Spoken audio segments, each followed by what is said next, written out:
A very good afternoon to you all. Welcome back to this week's community show. We're very happy to have you back again joining us as we welcome children, students, pupils back from school. And today we are going to be discussing tips on how to keep school-going children active during the holiday. Otherwise, my name is Douglas Drake. I am your host and moderator for this week's community show, and I'm very happy and privileged to have you all join in. Join me to welcome Grace Alweny, the programs officer, who is going to briefly introduce herself, and then we shall have Ms. Hannah, and then we can have the conversation going. Over to you, Grace. Briefly introduce yourself and let's say hello to the viewers. You're most welcome. Thank you so much, Drake. I am so much excited to be part of this conversation. My name is Alweny Grace Mary. I work in Tororo with an organization called Give Us Wings Uganda as a program officer in charge of sponsorship and protection. And I'm a mother. Thank you so much. Looking forward to the deliberations. Thank you very much. Looking forward to listening from you, our dear mother, Alweny Grace. Definitely, it's going to be a wonderful discussion. Let's get over to you, Hannah. Briefly introduce yourself and say hello to our dear viewers. Hello, everyone. I'm so privileged to be here and invited here to share with you. My name is Hannah Melon Kenyangi, Team Leader, Vibrant Communities Initiative, an initiative that takes care of children, women, young girls, and the youth in areas of STEM, soft skills, and self-empowerment. All right. And our thank you very office much. is in I'll begin with. Thank you. All right, I'll begin with you, Hannah. I'll stick with you. Just to kickstart the conversation, what do you make of, I understand you're a mother, we're in the 21st century, kids will be wanting to play video games, or will be wanting to watch TV, among others. What do you, or how do you keep your children busy or occupied during the holiday? Yes, so I was saying, as a mother, and you know the kids are back home now, and definitely you're worried on how best you're going to keep them occupied. What do you usually do, or how do you keep your children busy during the holidays? I run a STEM robotics program, and this comes with other skills where children are engaged from 8 years to 21. When I mention children, even if they're youth, they're still children. So as a parent of teenagers and babies, I usually look forward to holiday activities, and I reduce TV time, and they also do chores at home. Yes, that is what I would employ every other parent to do, because it works for me. All right, thank you. Thank you very much. Thank you very much. You definitely look at reducing that TV time. Let's get to you, Grace. What do you usually do to keep the children occupied during the holiday? Just to put context to this conversation. So what I do during holidays is a whole, yes, what I do during holidays is a whole mixed up of a lot of activities, and it involves a lot of planning. We have our daily routine at home. We have a timetable that we set at home. So we know that when we wake up in the morning, we have to start by doing a bit of house chores. We have to do the cleaning of the homestead.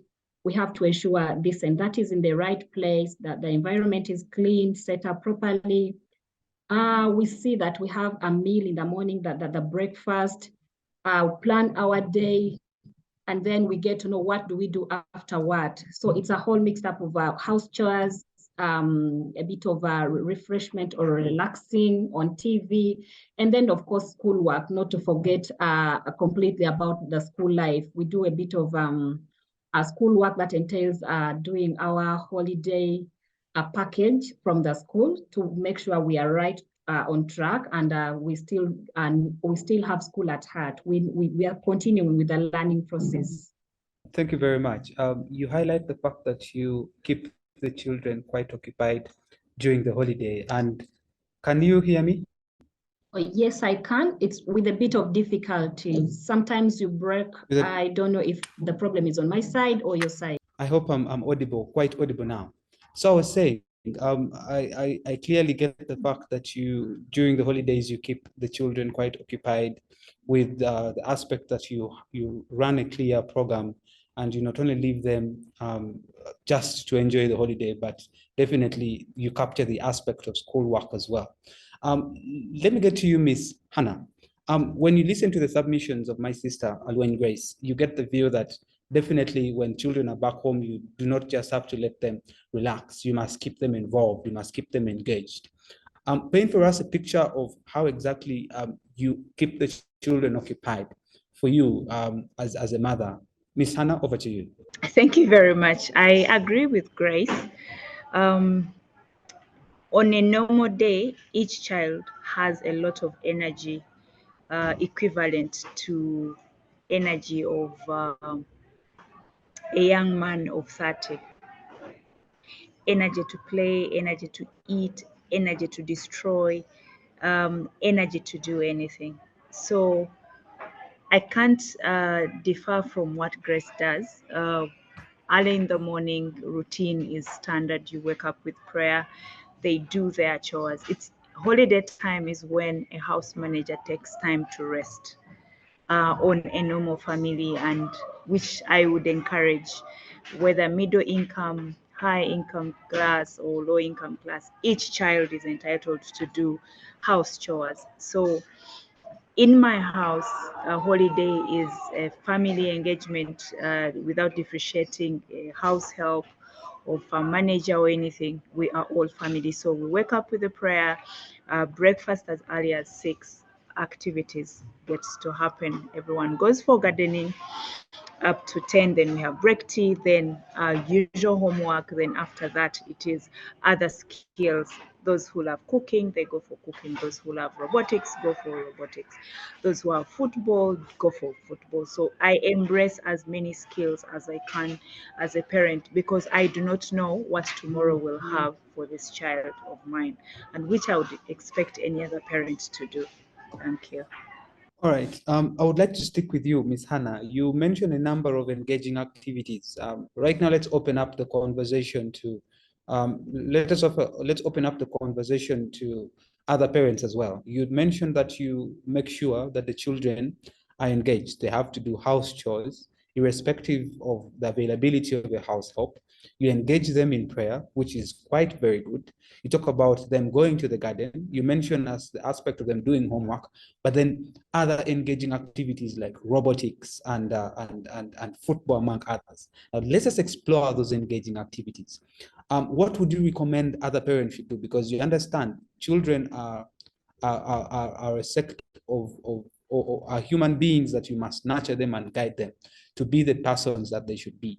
So what other engaging activities do you recommend? Because you understand during holidays and with the recent updated curriculum, they have captured the aspect of more engaging curriculum of doing art, of doing craft, among others. So what other engaging activities do you recommend?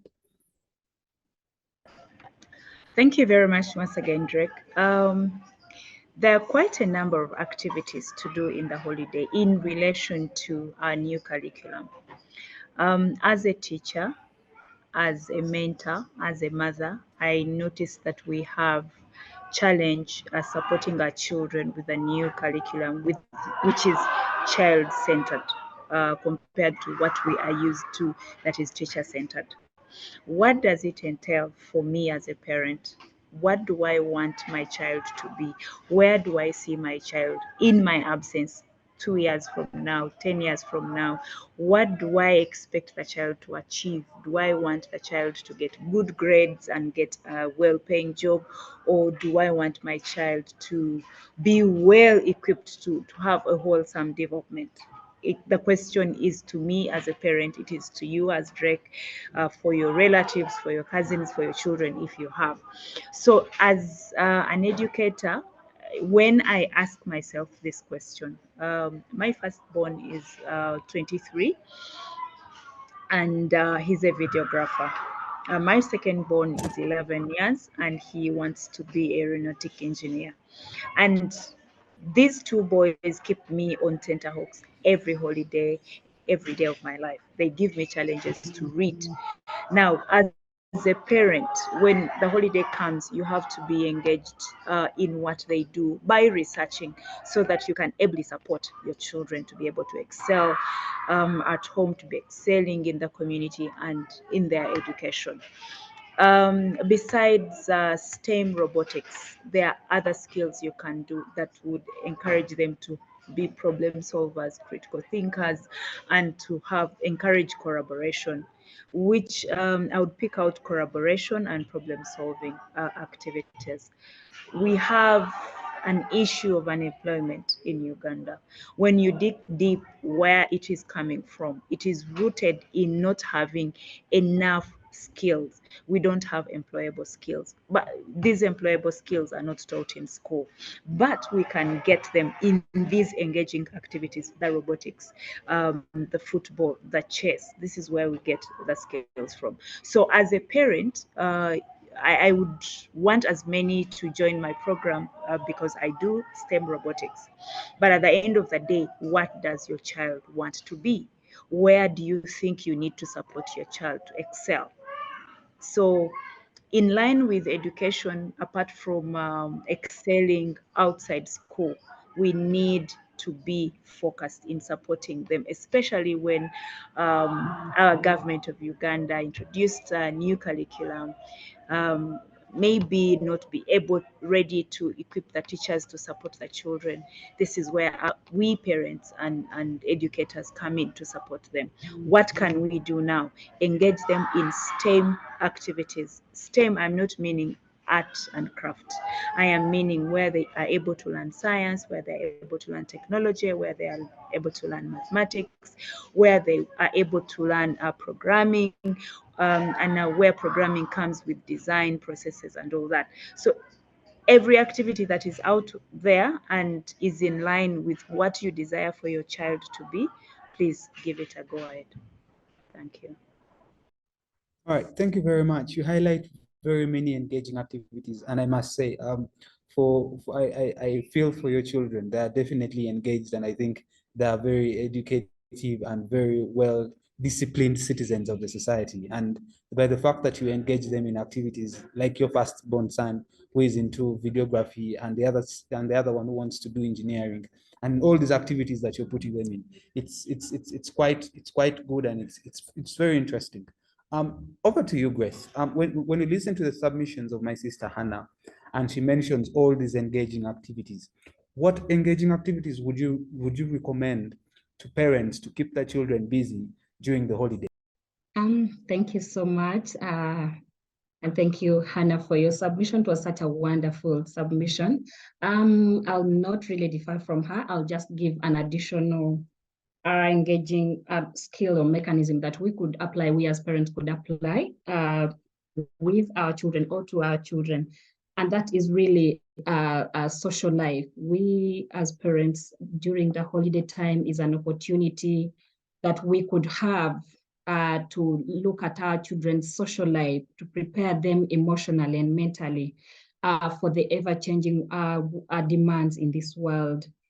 I think you'll all agree with me that during COVID, we did realize as parents, as Uganda, as the whole world, we realized that schools do a great role or perform a great role in mentoring, nurturing, and keeping our children, because almost 90% of their time, of our school-going children's time is at school or is in the schools.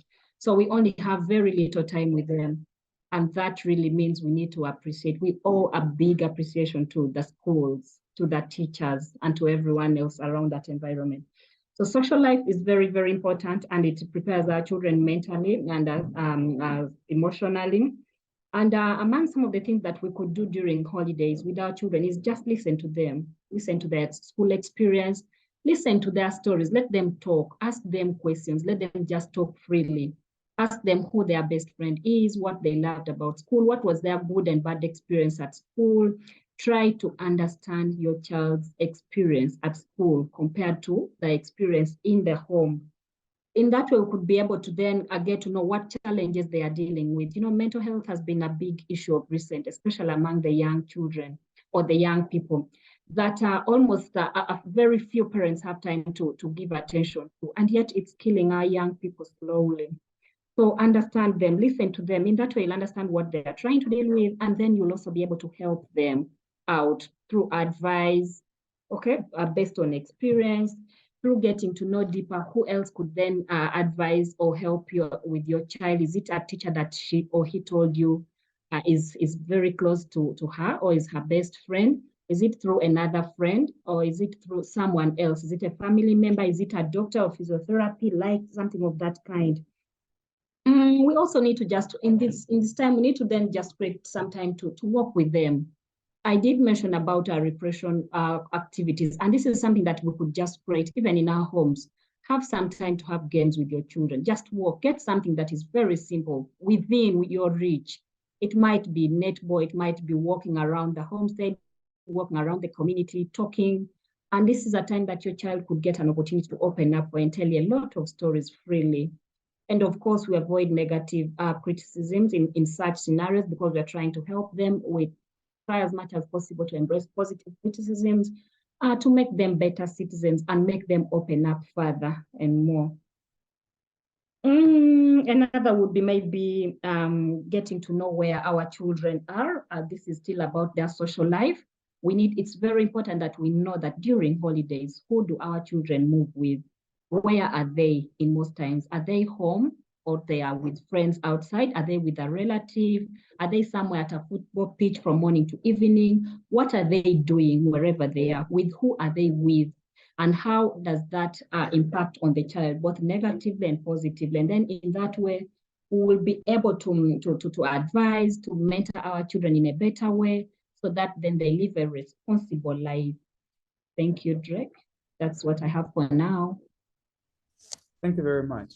Those have been very wonderful submissions. You highlight a number of engaging activities that you also recommend to parents as well, such as you have to listen to the children. It's very important that when they come back from school, they have a number of issues that they've been going through, and it's very important for parents to listen to the children. You talk about recreational activities, such as you have to play with your children, make them feel loved, make them feel engaged, and that is very important. And then lastly, you talk about talking to the children, talking to them, just having time to have a conversation with the children, which is very important. Which then brings me to the other aspect of the conversation, which is about learning opportunities. I'll still stick with you, Grace, then I'll get to Hannah. I want us to look into learning opportunities. You realize at the moment we are in a 21st century whereby there's a lot of technology, and there is a lot of innovation among others. Now, my question to you is in line of learning opportunities. Kindly maybe investigate for us ways to incorporate learning into holidays through interactive experiences, like possibly you engage your children in an experimental learning opportunity, like possibly using of YouTube, among others. So what learning opportunities are there would you recommend for parents to use to keep their children engaged? Grace, can you hear me? Drake, sorry, you were breaking along the way, but I think I'm saying, okay, yes, I can now. Yeah, I can. Yeah, the question is in line of learning opportunities. What learning opportunities would you recommend to parents? For example, more engaging learning opportunities like use of YouTube or robotics, among others. What learning opportunities do you therefore recommend to parents to keep the children engaged? Okay, thank you so much, Drake, and everyone else. There are so many learning opportunities around us and out there that I think we just that are untapped. Having gone through the COVID experience, a lot of virtual learning and communication of this kind came up. I know there are lots of TV programs, even on local TV channels, for example, in a country like our country, Uganda. There are lots of learning sessions that go on planned days that our children could tap into and learn something, instead of watching all the other movies all the time, over and over and over. And I feel that's something that we as parents could encourage. Have time, sit together with our children, tell them, okay, look, this is an opportunity that you could always tap every such and such a day, every Wednesday or every Thursday on such and such TV. Please tune in, learn something, write something at least, write down, tell me a new thing that you've learned on that particular day in that session. That could be one of them. Our holiday package or schoolwork could also be another. And also another thing that I feel is that I feel we as parents have a lot to teach our children. It might not really be in line with their syllabus, but look at the current syllabus that the secondary schools are implementing, the lower secondary schools are implementing, that is a project-based. There are lots of things that children are learning, amazing things that these children are learning that we learned some time back, and we just didn't know it would be put in use. A lot of organic farming methods and knitting, a bit of electronic work. Petty examples are things like making liquid soap. So these are things that knitting. Knitting is just a very simple skill that looks very minor, but I'll assure you, Drake, and everyone else out there, there are parents who have never taught their children even fasten a button, for example. So I feel this is a skill that we could instill in our children, such that. I would like to now get to, I would like to listen in from Hannah in line of what learning opportunities are there. As Grace has mentioned, a number of engaging and learning opportunities that they are to explore with the fact that COVID-19 came in place. What recommendations or what learning opportunities do you have to share with other parents? Hannah? Thank you very much, Drake. Thank you, Grace, for your submission. And as Grace was submitting, I picked two things. One, that we are all still grateful to COVID. Two, when she was mentioning our new curriculum, I picked what has been a killer in this country, mindset. When she was mentioning about the skills, the projects these kids are able to do in school, that is lower high school, it answered a couple of questions and complaints I always receive my project from parents, and which is a mindset question. They keep asking, why are these schools teaching children how to make liquid soap, how to knit?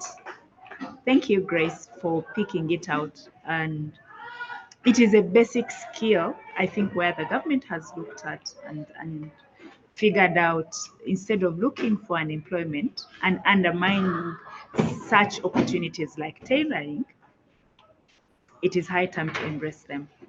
And I particularly have a problem and a very big one with middle class income people with their mindset. So unless we as parents, we as Ugandans, we as change makers want to position our children for a better tomorrow, we ought to change our mindset. When we change our mindset, we'll be able to embrace new learning opportunities that will better position our children for a better generation that is out of poverty, not living under or within the poverty line. So I would encourage, as the holiday is beginning, already begun, all families to embrace 21st century skills. These skills are very influential and paramount in the well-being of our children, where project-based activities are done in school, out of school, and at home. It wouldn't hurt if you're not able to pay for a certain holiday activity, say a robotics activity. Can you turn a robotics activity in your home? What do you need? You as a parent, are you able to research and know that my child is very good at fixing things? Maybe when the TV is broken, they're able to fix it a bit, or when they spoil the remote, they're able to fix it. What are you able to help? As Grace was giving her submission, I also remembered that we are in quest for money and we don't have time for our children. So if we are not able to listen and understand our children, how are we be able to position them with these learning opportunities? So my take would be look out for activities that are engaging with 21st century skills. Two, as a parent, engage with your children. Like Grace said, listen to them, understand them, support them. When you do that, you'll be able to know, are they weak in mathematics? Are they weak in social life? Are they weak in public speech? Where is their weakness? Where do they need support? When you define that, you'll be able to support them in those learning activities that are available in our communities, like robotics, like chess, like football, like cooking, like baking. There are very many. Thank you very much, Drake. Thank you very much, Hannah. Those have been very, very wonderful and powerful submissions in regards to learning opportunities and how parents should also embrace taking children into tailoring and other activities, which is very, very powerful. Let me get back to you, Grace.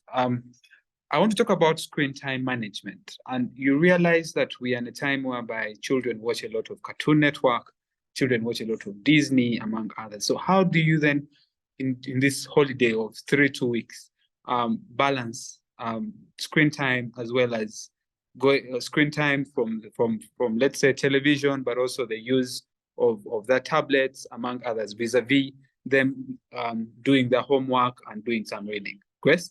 Thank you so much, Drake. It might look a difficult one.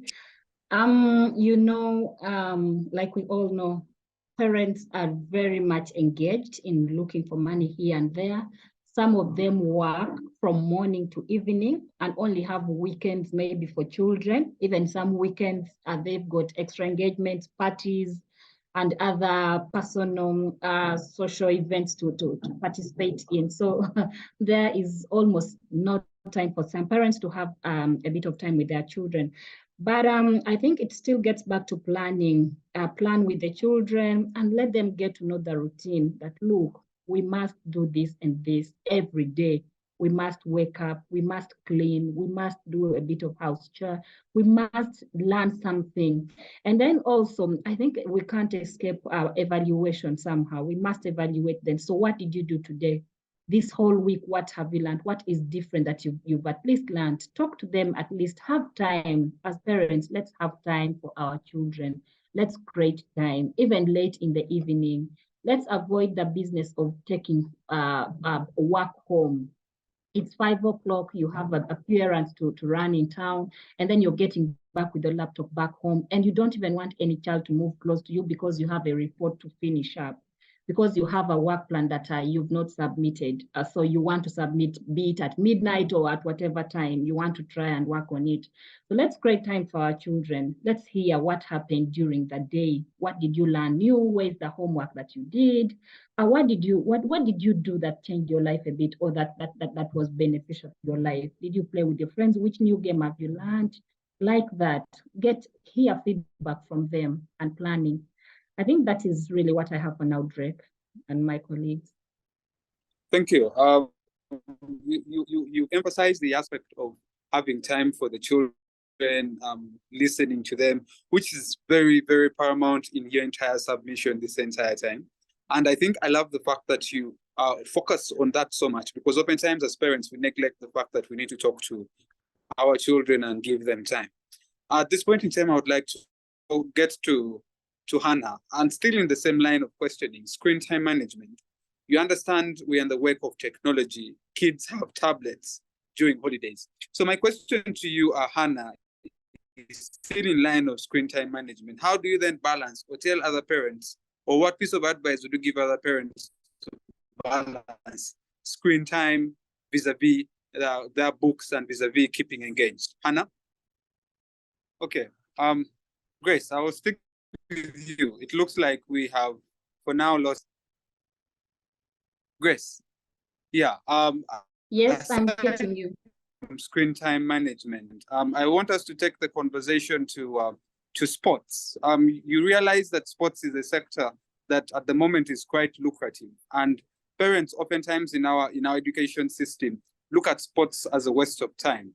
And what piece of advice do you think at this point in time, in this modern day and age, should possibly parents be taking their children for sporting activities, let's say supporting them with football, basketball, volleyball, netball, among other activities for purposes of keeping them engaged during the holiday? I totally agree with you, Drake. Sports is very, very important. One thing we must appreciate is that our children are gifted or talented in different ways, so they've got different talents. If you see there's a potential in a child, please let's try as much as we can to support such a child to realize their full potential. Sports is something very great. It has taken people places. It has awarded people scholarships, to mention but a few. So identifying a sport that your child loves most and supporting is something very important. And it might not even cost a lot, by the way. It starts at the grassroots level. It starts just from home. I will remember when those days we could make our little balls, our small balls using banana fibers, and we could play. And at the end of the day, we would be very happy. One, we would feel refreshed. You know, it's even good for a child's mental health. You're socializing with your peers. You're discussing a lot while playing that. You're learning a lot of skills. Some communication skills, as just interaction. Public relations is something that is very good. And Drake, you'll agree with me. Our social network is something that has earned people a lot more. There are those who have got jobs through the small social network that they've been in over and over. So keeping friendship is very important. And so engaging our children in sports will earn them a lot more than we think. And I think it's something that we need to encourage our children to participate in, because not all children might be good in academics, first of all. So if you can do football based, if netball is your best, why not to go for alongside this? And then as you monitor your child and see, so what is the end game? You know of so many graduates who are in completely different fields, who are either doing personal businesses.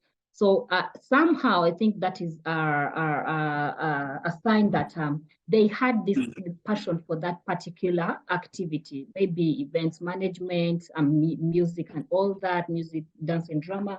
But then they just didn't have somebody to support. Everyone else at home said, no, you can't do M&E, or rather MDD as a course. No, you can't. You need to go and do law. You need to go and do medicine at the university. And yet the child's passion or talent wasn't completely something different. So I totally agree. We as parents need to try as much as we can to support our children, to allow them engage in sports as long as it's well-timed. Give a child time, maybe after meals, after lunch, to have all the house chores done and go and play. Let them know that by 6 o'clock or 5, we should all be home, starting to prepare for our evening chores and maybe revision and all that. And our other time to just talk about our stories, watch news, and then friends. Thank you, Drake. Yeah, thank you. It's very beautiful. And I love the fact that you highlight, there's a famous English adage that goes, work without play makes Jack a dull boy. So it's definitely important that parents need to keep the kids engaged and support their sports as much as possible. I see a young parent, and we need to change the aspect that sports is something that definitely could affect the academics of a child. We have seen very many people in the Western world who are benefiting or who are paying bills through sports. That's very important. Hannah, are you there? Hannah, are you there? Yes, I can hear you, Drake. Yes. Earlier on, I was asking you in line of screen time management. What piece of advice would you recommend for other parents to minimize or manage screen time in terms of watching? Yeah. My question to you is what piece of advice would you give parents to help them, the aspect of screen time management? On average, I would advise parents to give time to children as well to watch TV, about 1 hour each day. And meaning out of 11 hours, there are other activities that these children are doing. TV is good, but what the screen time I would advise is for the news, and they'll be able to discuss with the parents. what they have been able to watch in the news. Other than that, to me, screen time of late is no longer something that I would encourage each parent or any parent to entrust their child with that time. So my piece of advice, if you can do away with screen time, that will be 100% excellent. But if you can't, give them an hour a day. It would be good. And on the side of gadgets, do monitoring on their gadgets. Connect it to your own gadgets, and also evaluate yourself when you are having your phone or your laptop. What are you doing? Are you doing work, or you're on WhatsApp, or you're on YouTube watching people dancing, or that? So what you do literally goes back to what your children will do, because they learn from us. Monkey see, monkey do. Thank you. Thank you.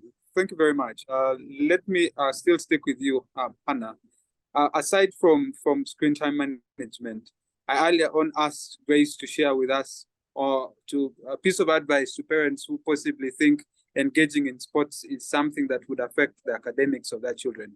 You, my earlier on said that you know that children are very in this modern day and age. Sports is something that helps very many children in terms of earning scholarships, possibly putting them on the world scene. Would you recommend the holiday for children to engage in a number of sports activities? And what piece of advice would you give parents? Absolutely, yes. I would encourage them to be involved in sporting. It is key. When we were growing up, we did a lot of sport, and it helped us not to be involved in crime, in those silly activities. So if there's a football activity in your neighborhood for your child to be engaged in, and your child loves it, let him go or let her go. If there's chess, let them go. If there's netball, volleyball, swimming, let it go. Let the children be involved in sport. It is better than watching TV. It is better than going for a KFC and sit and lounge. It helps on mental health as well.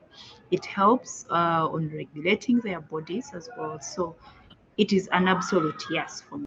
All right. Thank you very much. We have reached the end of our discussion, and I just want you briefly to give us your concluding remarks and your pieces of advice to the parents out there. Okay, thank you very much, Drake, and thank you for hosting me and Grace today and giving us this opportunity to talk about our children. My concluding remarks, I have a project, a STEM program for the holiday. Children are starting on Monday 28th from 8 to 1 p.m. 4 years to 21 years. Trust me with your child. At the end of the holiday, you will thank me. Our venue is at Alpha Kindergarten. Let them come. Let them be engaged. We don't only do robotics. We do programming. We do chess. We do collaborational games. So it is fun time. As our core value is, we celebrate what we do. So it is holiday where families get together, and at the end of the holiday, we also have engagements with the parents. So bring them, come see us. Let us build Uganda together and build tomorrow for our children together. Thank you very much, Drake. Thank you. Thank you very much, Hannah. I'm very happy that you joined us for the discussion. And Grace, thank you very much in your absentia. I know she got an engagement along the way. But it's been a very wonderful discussion today, and you have heard it from the parents there, Alweny, Grace, and Hannah, who have shared with us how we can keep our children engaged, from learning opportunities to screen time management to engaging activities, among others. This conversation was brought to you by Center for Constitutional Governance and aired on Civic Space TV. For today, I've been your host or moderator. Douglas Drake is my name. Please continue to subscribe to our channel, and otherwise, from me to you, it's a good afternoon, a good evening, or wherever you're watching from. Thank you very much, and have a blessed week. And to the holiday makers, please enjoy your holiday. Otherwise, bye-bye, and see you next time.